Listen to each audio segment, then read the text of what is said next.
Biden orders a broad review of U.S. supply chains to study the disruptions caused by the pandemic, and boosts funding to Mexico and Central America to release bottlenecks. Long Beach port in California suffers severe disruption, probably because it's unwilling to sacrifice a good view. Meanwhile, your Christmas lights, plastic reindeer, and baubles may miss the Christmas deadline as Christmas Town goes dark in China, thanks to the power crunch and the supply chain disruption. This is Procurement Shorts, where you can get your daily dose of news on what's impacting the world of procurement and supply chain.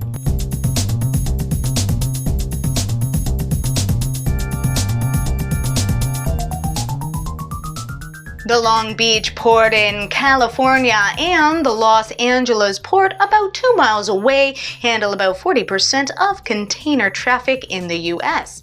A tweet storm kicked off by Ryan Peterson, chief executive of Flexport, a logistics company, widely publicized a local zoning regulation that prohibits stacking containers that have been offloaded more than too high in the truck yards. The consideration was not safety, but aesthetics, as city officials believed that stacking containers more than 8 feet high would obstruct the view of the bay. Soon after Ryan's tweets, the zoning regulation was relaxed to allow stacks of up to 4 containers, 5 in some cases, for up to 90 days, which corresponds to the peak holiday traffic period. But this issue reveals more than just the havoc a seemingly well-meaning, albeit non-cited, zoning regulation can have on supply chain fabric that affects millions of people. The Long Beach and Los Angeles port bottlenecks might have just exposed the vulnerability of a just-in-time supply chain strategy, even as it makes port authorities and the U.S. government question whether the largest container gateways of the U.S. have grown obsolete.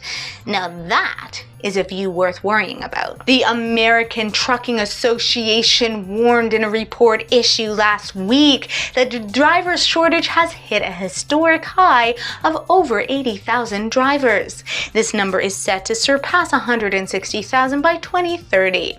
The U.S. was already short of 60,000 drivers before the pandemic. What this means is that the current supply chain disruption in the U.S., while exacerbated by the pandemic, was not unforeseen. With contract negotiations scheduled for next year with the International Longshore and Warehouse Union, any labor stoppage could put paid to the Biden administration's efforts. Nearshoring or moving production closer home is an option that the Biden administration is now exploring. Michael Farlekis, chief executive of E2 Open, a software that books ocean freight, said companies are now exploring a 30-30-40 geographical split up in manufacturing, rather than sourcing 90% from China. While China will continue to be the center of manufacturing, the U.S. will need to think on its feet and consider the $233 billion cost that it has incurred so far due to supply chain disruptions, many of which seem to be self-inflicted.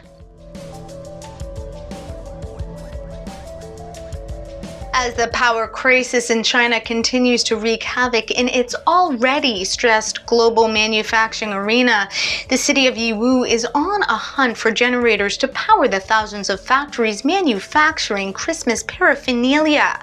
Over 80% of Christmas products exported from China are made in Yiwu, and over 45% of what is manufactured is exported to the U.S. Power cuts have forced numerous factories to shut down. Production, when it does happen, is made possible with metals and plastics rendered highly expensive. Products that have already been shipped have been facing inordinate delays at sea and at ports. Ding Shuang, chief economist for Greater China and North Asia at Standard Chartered plc, said in an interview to Bloomberg that although exporter and global brands may temporarily absorb costs, they will ultimately be borne by consumers. Not unlike the souped-up prices of Harley-Davidson motorcycles or Levi Strauss jeans or a bottle of bourbon whiskey, thanks to the EU's regulatory duties to counter Trump's 25% duties on steel and aluminum, citing risks to national security. On the sidelines of a Group of 20 meeting in Rome, negotiators from both nations reached a trade truce that would remove tariffs on more than 10 billion of their steel and aluminum exports yearly. More importantly, U.S. Commerce Secretary Gina Raimondo told reporters that the deal would help address supply chain issues that U.S. businesses were facing. That's all the time we have for today. Don't forget to check out the podcast on